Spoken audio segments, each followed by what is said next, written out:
Cute সুন্দর দুটো হাত দিয়ে এই সুন্দর খেলনাটার পোস্টমর্টেম করা হয়ে গেছে। এখন আমি খুব ট্রাই করলাম এতক্ষণ ধরে, এগুলো দিয়ে সেট আপ করার হলো না, কারণ এই যে কাঠের বেশ কয়েকটা টুকরোও ভেঙে গেছে। তো এখন আর কি করার,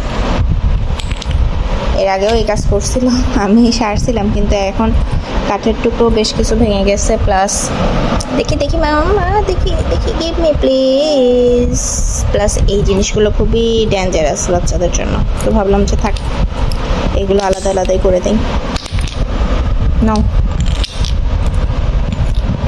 আমি করছি, তুমি ওগুলো দিয়ে প্লে করো, আমাকে এই সাদা টুকটুকগুলো দিয়ে দাও, এগুলো বাচ্চাদের জন্য ডেঞ্জারাস। ওকে, তুমি তো বেবি। হ্যাঁ, থ্যাংক ইউ। তুমি বেবি তো, বেবির জন্য এগুলো ডেঞ্জারাস। হ্যাঁ, আমি করে দেই। এই যে সাদা টুকরো আছে, দাও না, সাদা টুকরোটা দাও না। হ্যাঁ, এই টুকরোগুলো নিও না। ওকে ওকে, থ্যাংক ইউ।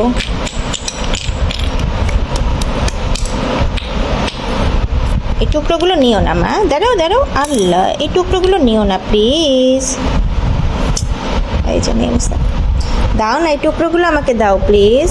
Thank you. তুমি এই টুকরোগুলো নিও না মা। হ্যাঁ, এগুলো ডেঞ্জারাস। ওকে, টুকরোগুলো নিও না। খেলনাটা খুবই সুন্দর ছিল। যাই হোক, ওর খেলনা ও যেভাবে খেলে পছন্দ করবে সেটাই।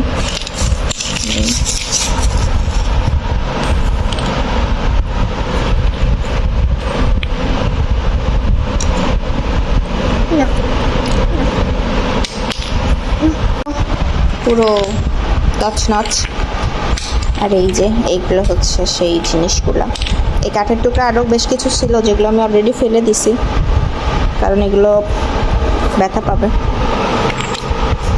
তো ওর যতগুলো খেলনা ছিল, আমার অন্যতম পছন্দের একটা খেলনা ছিল এটা, মানে ওর খেলনা, বাট আমারও খুব পছন্দের একটা খেলনা ছিল। আর ও খুব মজা নিয়েই খেলতো, বাট হুট করে মাথার মধ্যে ইদানিং খেলনা যে ভাঙার একটা প্রবণতা, এই জিনিসটা বাড়ছে। ও হচ্ছে খেলনা নিয়ে আছাড় দেয়। আগে এই জিনিসটা ওর মধ্যে ছিল না, হয়তো বয়সটা এরকম। তো এইটা করে, এটা কিন্তু বেশ শক্তপোক্ত একটা খেলনা ছিল, বাট যাই হোক, আমারই খারাপ লাগতেছে একটুখানি। হ্যাপি এখন তুমি এখন হ্যাপি?